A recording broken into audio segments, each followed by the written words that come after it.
اب میں گزارش کروں گا مولانا ممبر پہ تشریف لائیں اور مجلس سے خطاب کریں. صلوات پر محمد وآل محمد.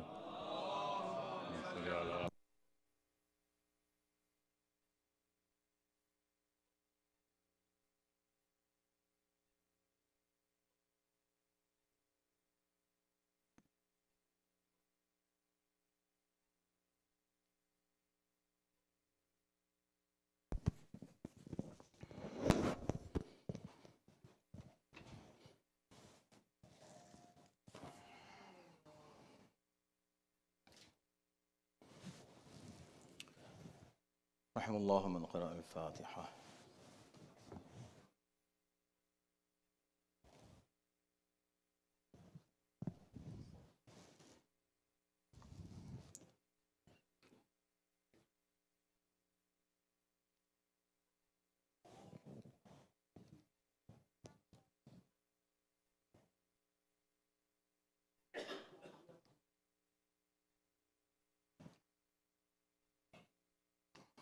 أعوذ بالله السميع العليم من الشيطان اللعين الرجيم. بسم الله الرحمن الرحيم. الحمد لله رب العالمين. الحمد لله الذي لا يبلغ مدحته القائلون ولا يحصي نعماءه العادون ولا يؤدي حقه المجتهدون الذي ليس لصفته حد محدود ولا نعت موجود ولا أجل ممدود. فطر الخلائق بقدرته ونشر الرياح برحمته ووتد بالصخور ميدان أرضه. والصلاة والسلام على سيد الأنام سيدنا ونبينا ومولانا أبي القاسم محمد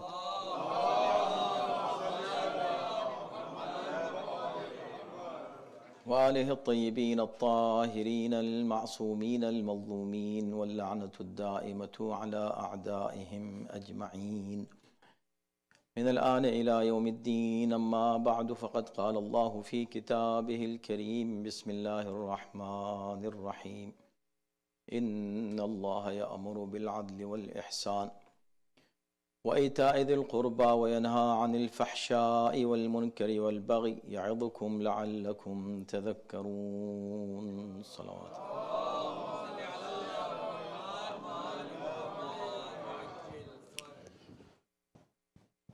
حضرات، ان 4 مجالس کے لیے اور اس کے علاوہ بھی جو گھروں کی مجالس تھیں ان کے لیے بھی جس موضوع کو منتخب کیا اور جو آیت عنوان کلام تھی اس پر گفتگو تو ہوئی، لیکن ابھی ہم اس سے پہلے کہ ایک مجلس میں عرض کر رہے تھے کہ ہر موضوع کا حق ادا ہو جاتا ہے اور ہو سکتا ہے. اسکالرز نے کتابیں لکھی ہیں، مختلف موضوعات پر حق ادا کر دیتے ہیں، لیکن وہ موضوع جو اہل بیت کے نام سے جڑ جائے اس کا حق ادا نہیں ہو سکتا. اس کی وجہ یہ ہے کہ ہر موضوع محدود ہے، ہر موضوع محدود ہے، لیکن جب ایک محدود موضوع لامحدود نام سے جڑ جاتا ہے تو موضوع بھی لامحدود ہو جاتا ہے. اب امیر المؤمنین کی بات ہم کریں، نہج البلاغہ کی بات کریں اور حقوق بشر کی بات کریں، 4 مجلسوں میں ان باتوں کو سمیٹا نہیں جا سکتا. یہ جو ہیومن رائٹس کا چارٹر ہے، اگر آپ اس کو دیکھیں اس کی 30 دفعات ہیں، 30 اس کے آرٹیکلز ہیں، اور مختلف موضوعات کو کور کرنے کی کوشش کی ہے. لیکن یہ سب جد و جہد انسانی جد و جہد ہے، اچھی بات ہے، قابل تعریف ہے، عمدہ ہے، نعروں کی حد تک بہت ہی اچھا ہے، لیکن پریکٹیکل ہو رہا ہے کیا؟ امم متحدہ، کیا یو این میں وہ پاور ہے، وہ طاقت ہے کہ وہ ان حقوق کو امپلیمنٹ کر سکے، یا کیا ہے، کر رہے ہیں؟ یہ سب سوالات اپنی جگہ ہیں، کیونکہ اس کی یہ بارڈرز سیاسی مسائل سے ملتے ہیں، لہٰذا ہم اس طرف نہیں جاتے۔ عقل انسانی کو دعوت فکر دیتے ہیں ہم کہ آؤ اور آ کر ذرا دیکھو کہ وہ حقوق جو قرآن نے بیان کیے ہیں انسان کے، صرف ایک لفظ میں وَلَقَدْ كَرَّمْنَا بَنِي آدم، ہم نے بنی آدم کو کرامت عطا کی ہے، اور یہ کہہ کے اس کے بعد پھر مساوات رکھی۔ وہی جو قرآن ہے وہی بات نہج البلاغہ میں کہی جا رہی ہے، مزید تشریح کے ساتھ اور پریکٹیکل وے میں۔ یعنی پریکٹیکل تفسیر قرآن اگر آپ کو دیکھنی ہو تو امیر المؤمنین کو دیکھ لیں۔ چلتی پھرتی واکنگ ٹاکنگ تفسیر کو علی کہا جاتا ہے،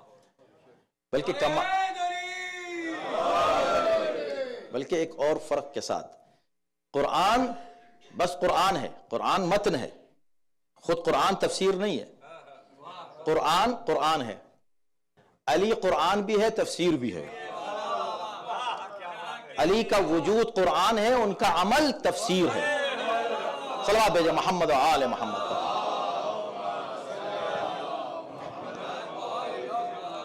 تو اس رخ سے اگر آپ دیکھیں تو یہ ہمارا فرض بنتا ہے، ہم اہل بیت کے چاہنے والے، کہ آپ اس رخ سے اپنے مولا کو دیکھیں۔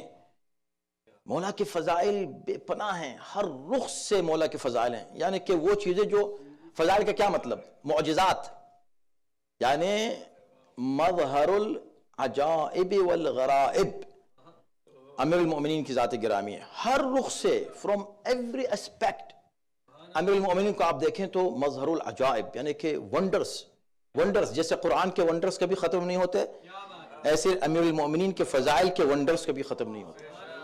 لیکن یہ ونڈرز صرف ایک رخ کی طرف مت دیکھیں، علی کے ہر رخ کو دیکھیں، ہر زاویے کو دیکھیں، امیر المؤمنین کی سیرت کے ہر پہلو کو دیکھیں تو آپ کو نظر آئے گا، اور پھر آپ محسوس کریں گے کہ واقعاً آپ ایک سمندر کے سامنے کھڑے ہوئے ہیں، کہ اس ٹھاٹے مارتے ہوئے سمندر سے اگر ایک قطرہ مل جائے تو آپ کی کامیابی کے لیے کافی ہے۔ تو آپ یہ دیکھیں کہ نہج البلاغہ میں جس انداز سے امیر المؤمنین نے ہر بات کو کلیئر کیا، مثلا جو قرآن جو بات کر رہا ہے، کرمنا بنی آدم، انسان کو ہم نے عظمت و کرامت دی ہے، اس عظمت و کرامت کو باقی رکھنے کے لیے قرآن نے بعد میں دوسری آیت میں ایک شرط رکھ دی، کرمنا، ہم نے کرامت دی، تو جنرلائز کیا بنی آدم کو۔ اب یہ بنی آدم کو اللہ نے کرامت دی، دوسری آیت کچھ اور کہہ رہی ہے، توجہ کیجئے گا کیا کہہ رہی ہے وہ آیت؟ وہی آیت یہ کہہ رہی ہے کہ حالانکہ اس میں انسانی مساوات کا ذکر ہے، یہ آپ کو مضامین کسی اور مذہب میں، کسی اور قانون میں نہیں مل سکتے اتنی ڈیٹیل میں جتنا قرآن نے پیش کیا ہے۔ قرآن یہ کہتا ہے کہ دیکھو ہم نے تمہیں خلق کیا من ذکر و انثی وجعلناکم، تو مرد اور عورت کی پہلی برابری بیان کر دی کہ جو حق مرد کا ہے وہی عورت کا ہے، یہ پورا معاشرہ مرد اور عورت سے بنتا ہے۔ اور اس بات کا بھی جواب آ گیا کہ بھی مرد اور عورت ہی کا ذکر کیوں کیا جائے، رشتہ جب قائم ہوگا تو مرد اور عورت ہی میں قائم ہوگا تاکہ اس سے معاشرہ قائم رہے، یعنی رشتہ مرد اور عورت ہی کے رشتے سے معاشرہ قائم ہو سکتا ہے، مرد اور مرد سے اور عورت کے رشتے سے معاشرہ قائم نہیں ہو سکتا۔ ہو سکتا ہے کہ وہ ایک سیلفش ان کے ڈیزائرز پورے ہو جائیں لیکن معاشرے کے لیے نقصان دہ ہیں لانگ ٹرم وہ رشتے کہ جن کو قرآن نے منع کیا ہے۔ لیکن رشتہ کیا ہے؟ اِنَّا خَلَقْنَاكُم مِّن ذَكَرٍ وَأُنثَىٰ وَجَعَلْنَاكُمْ شُعُوبًا وَقَبَائِلَ، تم سب ایک ہی مرد اور ایک ہی عورت سے پیدا کیے گئے ہو، تمہارے ماں اور باپ ایک ہے، سب تمام انسانوں کے، اب یہ انسانی برادری کا جو تصور قرآن دے رہا ہے، آپ کو یہ تصور کہیں اور نہیں ملے گا. یہ تصور بنی آدم، یا بنی اے آدم کی اولادو، یہ خطاب، یا ایھا الناس، یہ خطاب، اس انداز کا ایڈریس یہ آپ کو یا قرآن میں ملے گا، یا رسول کے کلام میں، یا اہل بیت کی سیرت میں، کہ جس انداز سے ہر انسان کو انہوں نے برابری دی. لیکن دیکھیں، اب دیکھیں فرق دیکھیں، کیونکہ مسئلہ کرامت کو سمجھیں. کرامت ہے نا عزت، ڈگنیٹی، اس کے لیے لفظ کرامت استعمال ہوتا ہے عربی میں. عظمت، عزت، بلندی، رسپیکٹ، ڈگنیٹی، ٹھیک ہے. تو اب یہ قرآن یہ کہہ رہا ہے کہ دیکھو ہم نے تم کو پیدا کیا، وَجَعَلْنَاكُمْ، اور تمہیں تقسیم کر دیا ٹرائبس میں، قبیلوں میں، اس لیے کہ تم فخر کرو کہ میں تو فلاں قبیلے سے ہوں، میں تو فلاں ملک کا رہنے والا ہوں، میرا کلر تو یہ ہے، میری زبان تو یہ ہے. اس لیے ہم نے تم کو نہیں پیدا کیا تھا، تم سب برابر ہو، اور تم کو تقسیم اس لیے کر لتعارفوا، تاکہ تم ایک دوسرے کو پہچانو. تم نے ملک کا نام لیا فخر کے لیے نہیں، پہچان کے لیے کہ تمہارا کس ملک سے تعلق ہے، بس اتنی بات ہے. تم نے اپنے قبیلے کا نام لیا اس لیے نہیں کہ تم فخر میں بڑے قبیلے کا ہوں، نہیں، بلکہ اس لیے کہ تاکہ اس قبیلے کے ریفرنس سے تم کو ریکگنائز کیا جا سکے. That's it. اب رہا نہیں میں تو زیادہ بڑا بننا چاہتا ہوں، میں زیادہ عزت لینا چاہتا ہوں، مجھے کچھ مقام ملنا چاہیے، پوزیشن ملنی چاہیے. خدا کہتا ہے ملے گی، وہ بھی ملے گی. اسپیشل پوزیشن چاہیے، ہاں اسپیشل پوزیشن ملنی. دوسروں سے بہتر ہونا چاہتا ہوں، ہاں ہاں بالکل بنو گے، مگر وہ جو تمہارے کرائٹیریا ہیں ان کو یوز کر کے تم بہتر نہیں بن سکتے. ایک ہی کرائٹیریا، ان اکرمکم عند اللہ اتقاکم، تم میں جو زیادہ پرہیزگار ہے وہ اللہ کی نظر میں زیادہ صاحب کرامت ہے. آپ توجہ کیجئے، میں صرف ایک بات کو اس قرآن کے اس فلسفے کو نہج البلاغہ سے جوڑنا چاہتا ہوں. آپ یہ دیکھیں کہ کہاں قرآن ایک طرف جنرلی تمام بنی آدم کو کہہ رہا ہے لقد کرمنا بنی آدم، ہم نے تمام بنی آدم کو کرامت دی. لفظ کرامت اس لیے استعمال کر رہا ہوں جو قرآن کا لفظ ہے، جو ٹرم ہے وہ یوز کرنا چاہ رہا ہوں، اور آپ جانتے ہیں اس کا مطلب. تمام انسانوں کو ہم نے ڈگنیٹی دی، کرامت دی. اور دوسری آیت میں کیا کہا؟ سب کو نہیں دی. ان اکرمکم عند اللہ اتقاکم، جو زیادہ متقی اور پرہیزگار ہے وہ زیادہ صاحب کرامت ہے. تو کیا اس میں کنٹرڈکشن ہے؟ کنٹرڈکشن نہیں ہے. کیوں؟ اس لیے کہتے ہیں کہ بحیثیت انسان بنانا یہ خود ایک ڈگنیٹی ہے. یہ آپ کو اللہ نے ایک رتبہ دیا ہے انسان بنا کر. پہلی آیت میں انسان ہونے کا آپ کا جو شرف ہے، اشرف المخلوقات ہونا، خدا وہ بیان کر رہا ہے. یہ اشرفیت ہر انسان کو حاصل ہے، لیکن اب اس میں اکرم کی بات ہو رہی ہے، کمپیریٹیو ڈگری.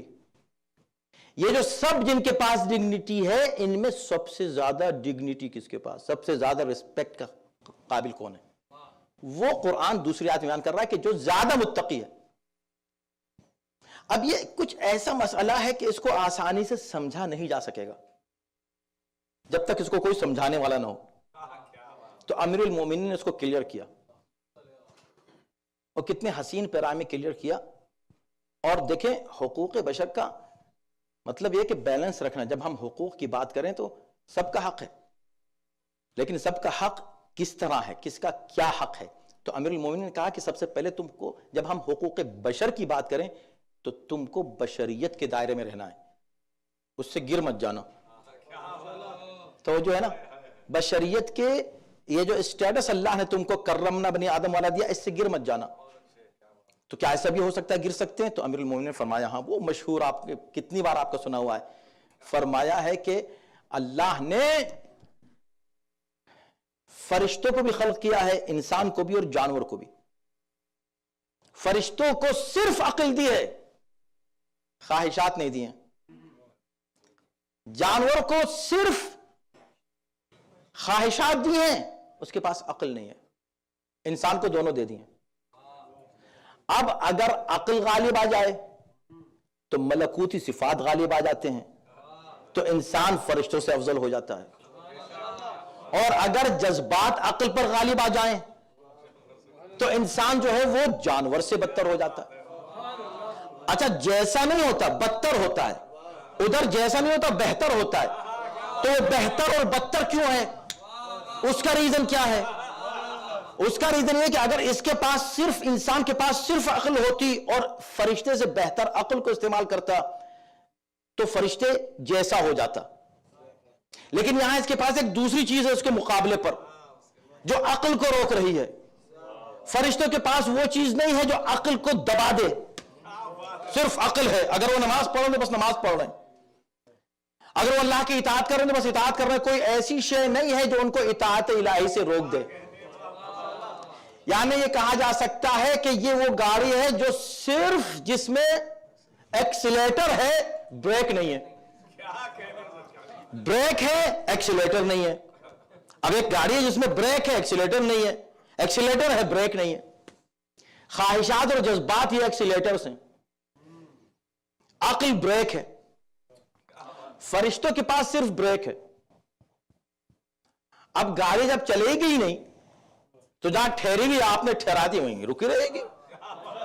آپ نے کہا یہ گاڑی بڑی اچھی میری بات مانتی ہے, جہاں ٹھہرا دیا بس وہیں ٹھہر گئی. ارے بھائی اس میں یہ چل ہی نہیں سکتی, اس میں ایکسیلیٹر ہے ہی نہیں. اچھا ایک ایسی گاڑی ہے کہ ایکسیلیٹر اس میں لگ گیا اب رک ہی نہیں رہی ہے. ایک ایسی گاڑی ہے جس میں دونوں چیزیں ہیں.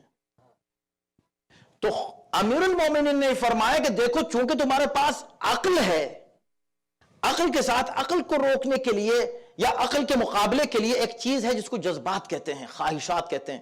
ان خواہشات کے باوجود تم اللہ کی اطاعت کرو تو فرشتوں سے افضل ہو.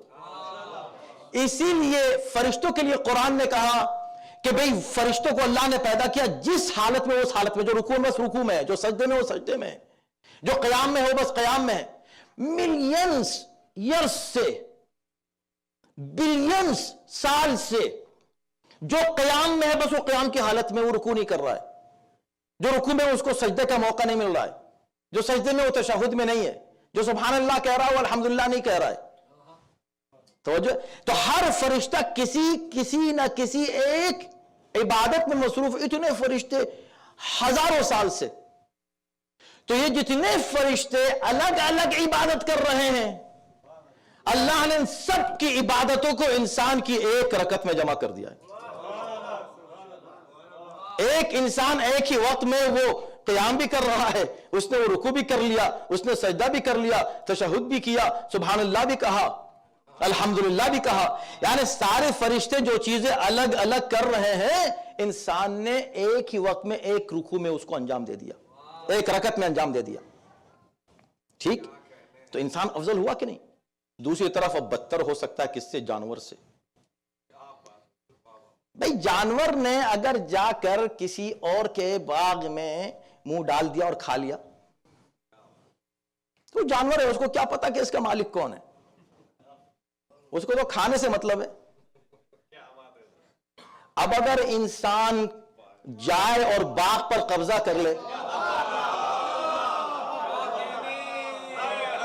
اور یہ نہ دیکھے کہ اس کا مالک کون ہے,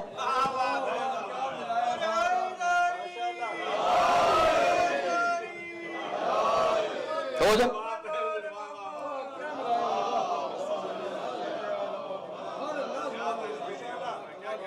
تو بھئی وہ جانور اس سے بہتر تھا, اس لیے کہ اس جانور نے اگر باغ پہ قبضہ کیا تھا کسی کی, یا کسی کے باغ میں چلا گیا تھا, اندر گھس گیا تھا, تو اس کو پتہ نہیں تھا کہ میرا مالک کون ہے, اس کا مالک کون ہے. باغ اس کو تو کھانے سے مطلب ہے.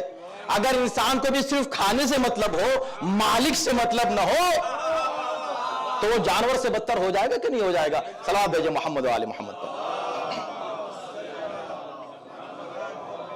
دیکھیں یہ جو ہیومن رائٹس کا چارٹر ہے نا, اس کے لیے میں نے آپ سے کہا کہ آپ خود اس پر ریسرچ کریں, کچھ نوٹس بنائیں اور اس کو ذرا کمپیئر کریں.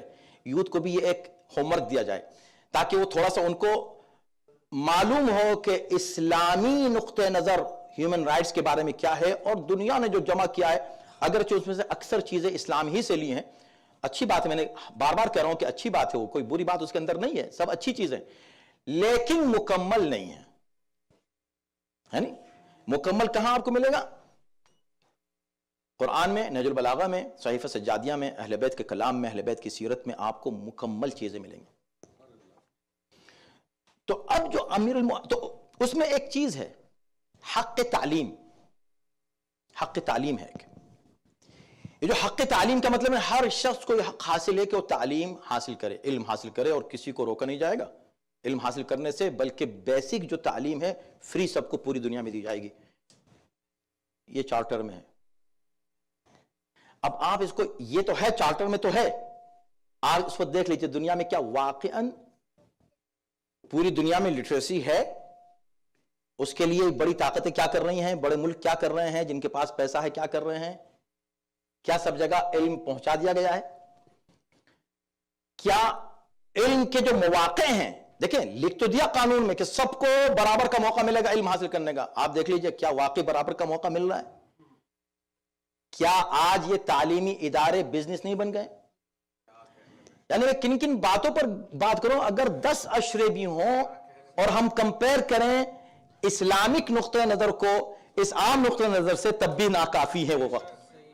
لیکن افتخار کرنا چاہیے آپ کو کہ آپ کے پاس ایک مکمل لائحہ عمل موجود ہے زندگی کا، اپنے لیے بھی دوسروں کے لیے بھی، حقوق کا ایک ایسا سسٹم آپ کے پاس موجود ہے، صرف آپ ایک رسالۃ الحقوق ہی پڑھ لیجئے تو سارے مسئلے حل ہو جائیں۔ اتنی ڈیٹیل میں مولا امام سجاد گئے ہیں رسالۃ الحقوق میں،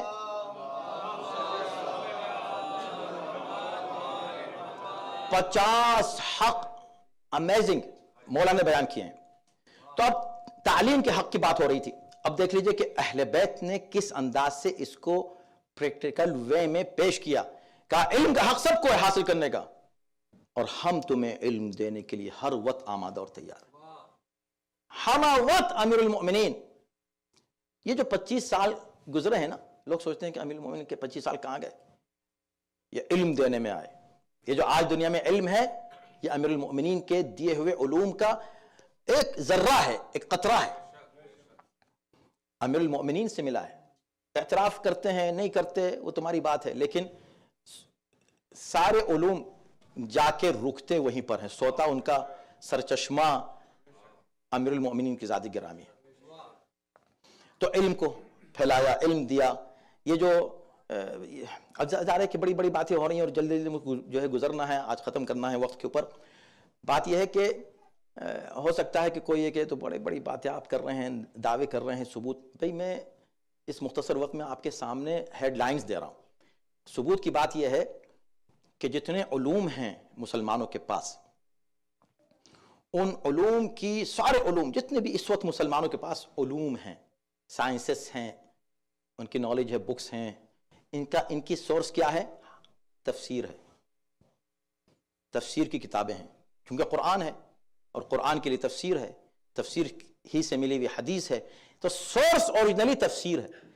تفسیر سب سے بڑے مفسر، سب سے بڑے مفسر کون ہیں؟ عبداللہ ابن عباس۔ ان کو مسلمانوں نے سب سے بڑا مفسر مانا ہے، ان سے بڑا کوئی مفسر نہیں ہے۔ عبداللہ ابن عباس یہ کہتے ہیں کہ میرا علم اور تمام صحابہ کا علم علی کے علم کے مقابلے میں ایسا ہے جیسے سمندر کے مقابلے میں قطرہ۔ عبداللہ ابن عباس یہ کہتے ہیں کہ میں نے جو بھی تفسیر لی ہے وہ علی سے لی ہے، اور خود تمام مسلمان اس بات کو مانتے ہیں کہ عبداللہ ابن عباس تو بہت چھوٹے تھے، کم عمر تھے رسول اللہ کے زمانے میں، ان کا لڑکپن تھا، اتنا ان کیسے آ گیا کہ تمام تفسیروں کی بنیاد وہ بن جائیں؟ کہا چونکہ علی کے شاگرد تھے۔ تو کیا پتہ چلا کہ جتنے علوم ہیں مسلمانوں کے پاس، ان کا سرچشمہ باب مدینۃ العلم کی ذات گرامی۔ یہ باتیں، اور اس 30 میں جو بھی ایک دو میں آپ کے سامنے عرض کرتا ہوں تاکہ آپ کو اندازہ ہو جائے کہ اگر ہم کمپیئر کریں تو ہمیں کیا معلوم ہوگا۔ امیر المؤمنین کی ذات علم دینے میں نو ڈسکریمنیشن، میں نے کل بھی اشارہ کیا تھا، اس حد تک علم دیتے تھے کہ لوگ آج بھی پوچھتے ہیں کہ اچھا اگر ایسا تھا تو پھر ان کو کیوں سکھاتے تھے، ان کو کیوں بتاتے تھے، اور اتنا بتاتے تھے کہ ان کو کہنا پڑتا تھا کہ اگر یہ نہیں ہوتے تو ہم ہلاک ہو جاتے۔ تو جو ہے نا، سب کو دے رہے ہیں، سب کو دے رہے ہیں، یہ اللہ کی طرح ہے۔ بھئی اللہ کے اللہ کی صفات کا مظہر ہے، ریفلیکشن ہے امیر المؤمنین کی ذات. ٹھیک ہے، تو یہ علم دینے میں اگر آپ کو علم چاہیے جس کی بات یو این کر رہا ہے، آؤ امیر المؤمنین کی بارگاہ میں آؤ تو تم کو علم ہی علم ملے گا. یہ جو فرش عزا ہے یہ صدقہ ہے امیر المؤمنین کا، ان کے بچوں کا، کہ جس سے آپ کو کتنا علم حاصل ہو جاتا ہے. اس کے اندر ایک اور شق ہے، وہ کہتے ہیں کہ آزادی. آزادی کس چیز کی؟ آزادی بیان، ایکسپریشن کی آزادی. اب یہی بار بار میں اس کو دہراتا ہوں جملے کو کہ ایک حق دینا چاہتے ہیں، کسی کا حق چھین لیتے ہیں. بولنے کی آزادی دے دی، بھئی جس کے خلاف بول رہے ہیں اس کو بھی تو کچھ آزادی ملنی چاہیے کہ وہ دفاع کرے یا وہ ڈیفینڈ کرے یا وہ اس کو روک دے. کہ نہیں، ان کو آزادی، جو چاہے جس کی توہین کر دے، جو چاہے جس کی توہین کر دے، آزادی ہے. اچھا، آزادی وہاں ہے کہ جہاں پر یہ چاہے کہ کس کی توہین کر دے. اگر یہ نہیں چاہے کہ کسی کی توہین ہو تو آپ گھر میں بھی نہیں بول سکتے، بات نہیں کر سکتے. یہ آزادی ہے. یہ کون سی آزادی؟ امیر المومنین کیا تھی یہ آزادی. اور یہ آزادی آپ کو پوری ہسٹری میں کسی اور آج کے بھی جو ڈیموکریٹک یہ جو الیکٹڈ جتنے بھی لیڈرز ہیں نا، میں چیلنج کرتا ہوں، ان کے یہاں بھی وہ آزادی نہیں ہے. آزادی نہیں ہے. آپ دیکھ لیجیے، آپ کو پتا ہے میں کہاں ڈیٹیل میں جاؤں، ہر ایک کو پتا ہے آپ کے فون تک کے یوز کرنے کی آپ کو آزادی نہیں ہے. فل آزادی نہیں ہے. آزادی اگر، حریت، فریڈم اگر کبھی تھا تو صرف امیر المؤمنین کی حکومت میں تھا. سب سے زیادہ امیر المؤمنین کو ستانے والے کون؟ سب سے زیادہ اذیت دینے والے کون؟ خوارج. خوارج اذیت دیتے تھے، لوگوں کو پریشان کر رکھا تھا، پورے معاشرے کو. بھئی اب مثلا یہ مجلس ہو رہی ہے، ایک شخص یہاں سے داخل ہو اور شور مچانا شروع کر دے تو فوراً مینجمنٹ کے لوگ فوراً ایکشن لیں گے کہ کیوں سب کو کیوں ڈسٹرب کر رہے ہو. امیر المؤمنین نماز پڑھانے کے لیے کھڑے ہوتے تھے اور وہ ان کو پڑھانے نہیں دیتے تھے یا ڈسٹرب کرتے تھے. نماز شروع ہو گئی، جماعت ہو گئی ہے، کوفے میں جماعت ہو رہی ہے، امیر المؤمنین نماز پڑھا رہے ہیں اور پیچھے سے کھڑے ہو کے زور زور سے قرآن پڑھنا شروع کر دیا انہوں نے. پوری نماز ڈسٹرب ہو رہی ہے. اور پڑھتے اس لیے تھے کہ بھئی ہم قرآن پڑھ رہے ہیں زور سے، اور قرآن نے کہا ہے جب قرآن پڑھا جائے تو خاموش ہو جاؤ. دیکھتے ہیں علی خاموش ہوتے ہیں کہ نہیں ہوتے. بھئی وہ نماز پڑھ رہے ہیں، وہ بھی قرآن پڑھ رہے ہیں. علی خاموش ہو جاتے تھے. خاموش ہوئے، وہ پڑھتا رہا. جب وہ خاموش ہوا تو علی نے پڑھنا شروع کر دیا. سوچے کیسے نماز ختم کی ہوگی. جب نماز ختم ہوئی تو لوگوں نے کہا پکڑو اس کو. کہا نہیں، بالکل نہیں پکڑو. یہ آزاد ہے، جو کچھ کر رہا ہے اس کو کرنے دو. ایز لانگ ایز مجھے ستا رہا ہے، مجھے اذیت دے رہا ہے، اس کا پرپز مجھے اذیت دینا. اگر میں نے اس کو دیکھا کہ یہ اس امت میں سے کسی ایک فرد کو بھی اذیت دینے کے لیے آگے بڑھے گا، میں اس کو چھوڑوں گا نہیں. علی کا یہی راز دشمن سمجھ گیا تھا کہ علی کو خود ذاتی طور پر جتنا چاہو ستا لو. بہت بڑی بات کہنے جا رہا ہوں، سن لیجئے گا. علی کو ستاؤ، علی کو اذیت دو، علی کو تکلیف پہنچاؤ، علی کے گلے میں رسن ڈالو، علی کو جو بھی اذیت دو، علی کو دو، علی خاموش رہیں گے. اب لوگ یہ کہتے ہیں کہ اگر آپ یہ کہتے ہیں کہ نبی کے بعد کچھ وہ لوگ آ گئے تھے جو نبی کے دشمن تھے، تو پھر وہ محمد رسول اللہ کیسے کہہ رہے تھے؟ انہوں نے اذان کو کیسے چھوڑ دیا؟ آپ کو کچھ پتہ نہیں، آپ کو کچھ پتہ ہی نہیں ہے. پہلے تو اذان ہی کو ختم کرنے کی کوشش کی گئی تھی، مگر انہوں نے علی کو دیکھا. جب تک علی ہیں نہ نبی کے نام کو ٹچ کر سکتے ہیں، نہ قرآن کو. اگر قرآن کو چھوتے نا ختم کرنے کے لیے، اگر نبی کے نام کے اوپر کوئی بات آتی تو پھر علی کی تلوار نیام میں نہیں رہتی. علی کی تلوار نیام میں اس وقت تک تھی جب تک علی اور علی کے گھر والوں کو اذیت دی جا رہی تھی. لیکن وہی علی جو اپنے معاملے میں خاموش رہتا تھا، یہ حقوق الناس، یہ حقوق بشر، یعنی کہ ہم کو اگر کسی نے کچھ کہہ دیا تو ہم نے دنیا کو الٹ پلٹ کر دیا. لیکن اگر کوئی کسی اور کو کہہ رہا ہے تو ہم نے کہا ہم سے کیا مطلب. علی کا یہ نہیں تھا کردار، اس کا برعکس تھا. مجھ کو کہہ دیا تو کوئی بات نہیں, دوسرے کو کہا تو نہیں, میں برداشت نہیں کر سکتا, دوسرے پر ظلم برداشت نہیں. یہ ستاتے رہے, اذیت دیتے رہے, پریشان کرتے رہے. نہروان کے یہ خارجی کتنی اذیتیں دی ہیں امیر المومنین کو, امیر المومنین برداشت کرتے رہے. اشعث ابن قیس خود, اشعث ابن قیس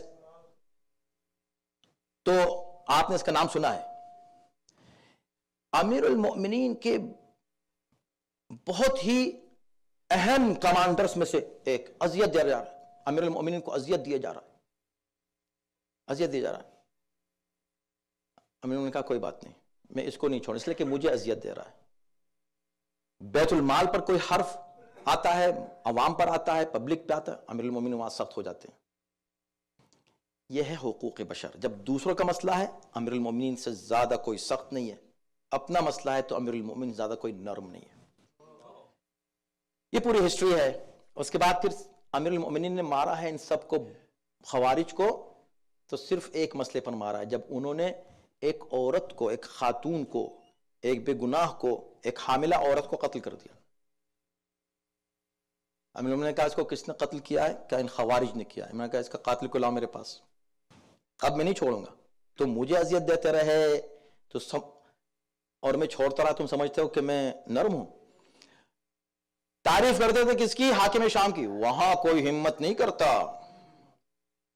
دیکھو وہ کتنا اس کا مینجمنٹ اسٹرانگ ہے. مینجمنٹ اسٹرانگ نہیں ہے بھائی, اس کے پاس اخلاق اسلامی نہیں ہے. وہ اپنے دشمنوں کو فوراً جیل میں ڈال دے, فوراً سزا دے, کسی کی مجال نہیں, زبان کاٹ لے گا فوراً کچھ کرو گے تو. امیر المومنین نہیں کرتے تھے, ستاؤ مجھے, ستاؤ مجھے, اذیت دو, ہمت بڑھتی تھی. لیکن جیسے ہی انہوں نے ایک خاتون کو, ایک عورت کو, ایک بے گناہ کو مارا, امیر المومنین نے کہا قاتل کو لاؤ میرے پاس. نے کہا کہ قاتل کا پتہ نہیں کون ہے,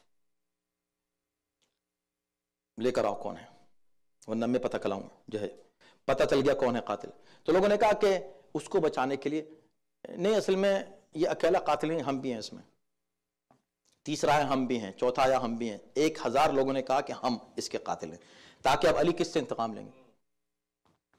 انہوں نے کہا دیکھو اگر تم اعتراف کر رہے ہو کہ تم سب ہو, جو اعتراف کرتا جائے گا کوئی بھی علی کی تلوار سے بچے گا نہیں, اس لیے کہ یہ عدل کا مسئلہ ہے, علی چھوڑے گا نہیں. چنانچہ یہ ہوا, سب نے کہا ہاں ہم سب نے مارا ہے. اس ایک کو بچانے کے لیے سب نے کہا ہم نے مارا ہے. علی نے کہا پھر ہم تم سب کو ماریں گے اور تم میں سے کوئی بھی بچے گا نہیں. اور یہی ہوا. یہ ہے علی. علی کی تلوار بھی چلتی ہے تو عدل کے ساتھ چلتی ہے. کتنے مرحلے ہیں, یعنی امیر المومنین خود فرماتے ہیں, ایک جگہ پہ ایک جملہ سن لیں مولا کا, اس سے آپ کو اندازہ ہو جائے گا کہ کن حالات میں امیر المومنین نے 4.5 سال کی حکومت کس طرح کی ہے. اور یہ حکومت نہیں ہوتی تو آج ہمیں پتہ نہیں چلتا کہ حکومت کیسی ہونی چاہیے, معلوم ہی نہیں ہوتا. امیر المومنین نے حکومت کو حکومت کی وجہ سے نہیں قبول کیا تھا. وہ تو آپ کا سنا ہوا ہے نا کتنی بار, مگر جتنی بار بھی آپ سنیں گے آپ کو مزہ آئے گا کہ جب ابن عباس نے کہا کہ مولا یہ آپ اس کو, یہ جو اپنی جوتی کو آپ ٹاک رہے ہیں, ادھر سے ٹاکتے ہیں ادھر سے ٹوٹ جاتی ہے, ادھر سے ٹھیک کرتے ہیں ادھر سے نکل جاتی ہے, چھوڑ دیں اس کو, نئی کوئی جوتی خریدیں. امام نے کہا کہ ابن عباس یہ بتاؤ کہ اگر اس کو تم جا کے بازار میں بیچو کتنے کی بکے گی؟ کہا مولا ایک بازار میں کون لے گا, اس کی کوئی ویلیو نہیں ہے. ابن عباس نے انہوں نے کہہ دیا ویلیو نہیں. ہم کہتے تھے مولا ہمارے سر پہ رکھنے کے قابل ہے, ہم رکھ لیتے اپنے سر پہ آقا. لیکن خیر یہ تو ہمارے جذباتی ہو سکتا ہے مسئلہ ہو. انہوں نے کہا کہ اس کی تو کوئی قیمت نہیں لگے گی. امام نے کہا کہ پھر سنو, یہ عجیب پیغام ہے پورے عالم بشریت کے لیے, until the day of judgment امیر المؤمنین کا. ایسا ہوتا ہے حاکم, عادل حاکم, حقیقی حاکم, حقوق بشر کی بات کرنے والا حاکم. امام نے کہا پھر سنو, تم پر حکومت کرنا میری نظر میں اس کی کوئی ویلیو نہیں ہے. یہ جو جوتی جس کی کوئی قیمت تم نہیں لگا رہے ہو نا, یہ جوتی میری نظر میں تم پر حکومت کرنے سے بہتر ہے.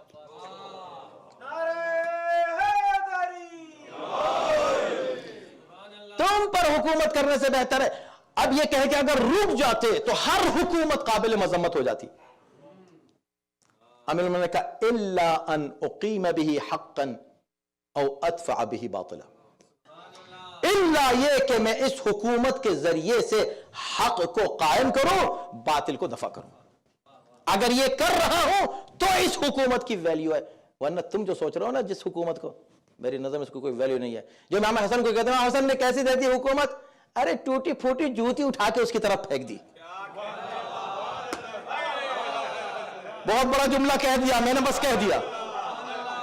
اور کہا بھی اس لیے کہ بات باپ نے کی تھی، عملی طور پر تفسیر بیٹے نے پیش کر دی. صلی اللہ علیہ محمد و آل محمد.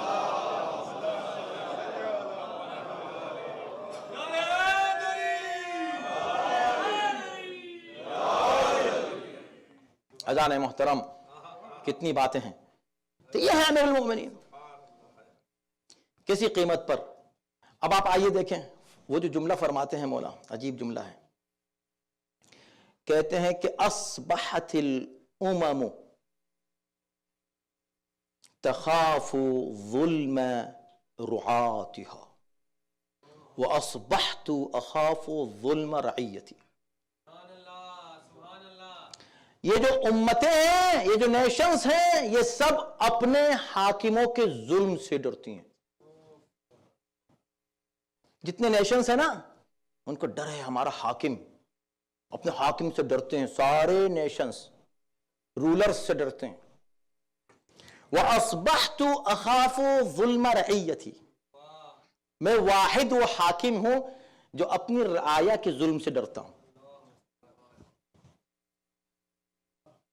اس پہ سوچتے رہیے. امیر المؤمنین وہ عادل حاکم تھے کہ ان کو اپنی رعایا کے ظلم سے خوف تھا. اور کیا تھا خوف؟ پہلی مجلس میں آپ کے سامنے عرض کر چکا ہوں. مولانا نے فرمایا تھا کہ جو ظلم کی 3 قسمیں، ان میں سے پہلی قسم یہ ہے کہ مافوق کی نافرمانی کرتا ہے ظالم، اپنے حاکم کی حاکم، وہ حاکم کی جو اللہ کی طرف سے معین کیا گیا ہے اس کی نافرمانی. ارے کرو تو کیا کرو، علی کی خلافت چھینا. کیا چھینا؟ تم نے کیا چھینا علی سے؟ علی سے نہیں چھینا. میں کتنی بار کہتا ہوں، تم نے امت سے ایسا رہبر چھین لیا، امت سے یہ رہبر چھینا. تو امیر المؤمنین جس انداز سے ایکویلٹی کی بات ہوتی ہے، سب ایکول ہیں، سب ایکول ہیں. امیر المؤمنین تو مولا ہے نا، وہ تو عوام کے ایکول نہیں ہو سکتے. لیکن بحیثیت حاکم اب وہ چونکہ درس دینا چاہتے ہیں حکام کو کہ ایک حاکم ہو تو کیسے ہو. تو آپ کی زرہ کسی نے لے لی. امام نے کہا یہ زرہ میری ہے، اس نے کہا نہیں میری ہے. اب کیا ہو؟